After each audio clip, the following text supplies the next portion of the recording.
Hey everyone, I'm Mark Morgan, and today I'm going to show you some quick and easy ways to improve your playing in the jazz style.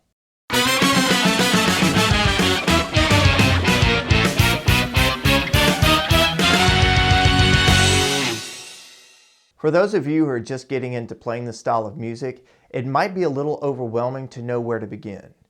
As with any style of music, whether it's classical, jazz, salsa, or funk, you have to be able to accurately play in the correct style to sound authentic.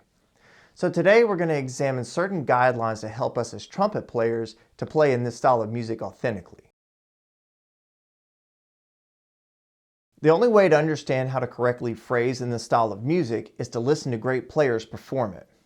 By phrasing, we mean how a player shapes a line of music with short notes, long notes, bends, glisses, and other inflections. The more you listen, the more you'll start to hear common characteristics that make jazz so unique. Start by finding a player that you like to listen to. Learn the way they play the melody, also known as the head of a tune, on your own instrument. Pay particular attention to how they phrase each line. Go back later and write it out after you've learned it, and make sure that you notate which notes are played long or short, and also mark any kind of inflection that they use. You could be playing all the right notes, but if the style isn't there, it's never going to sound right. Listen to this line played first with the incorrect style and then played with the correct style.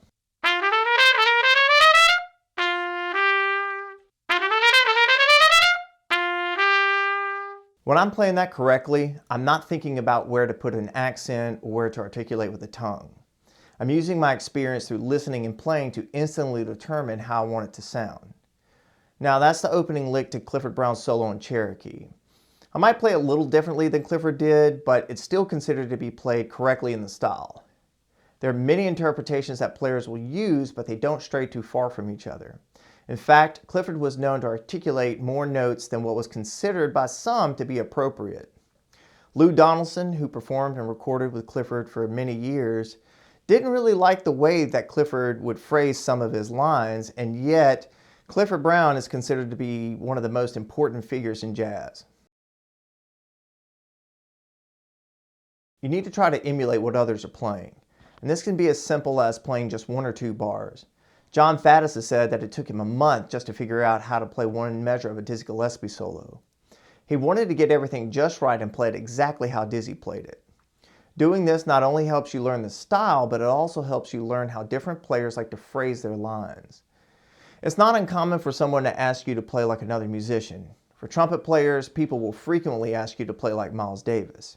You need to be familiar enough with his style of playing to be able to emulate it. Let's take a look at the first few bars of Chet Baker playing the melody to the standard On the Street Where You Live.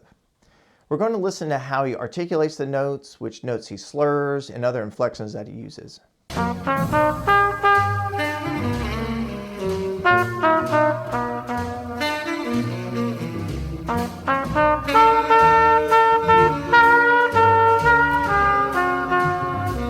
So I'm hearing Chet use a soft articulation on the eighth notes and playing separated quarter notes. Now notice I didn't say short quarter notes. I don't hear him playing them staccato. There's a little bit of weight to them. In measure 6, notice how he's scooping into both of those C's. This scooping is something that Chet does pretty frequently. So these are the things that you need to listen to when analyzing someone's playing. Next, we're going to mimic the way he plays on our instrument.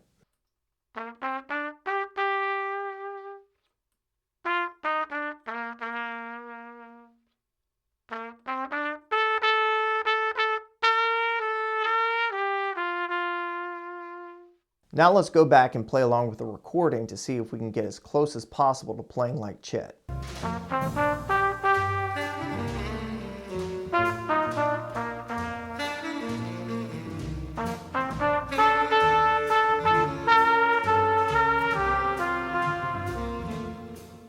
Spend a significant amount of time trying to emulate someone's playing style. Once you have a good feel for how that person phrases, move on to a player that's pretty different.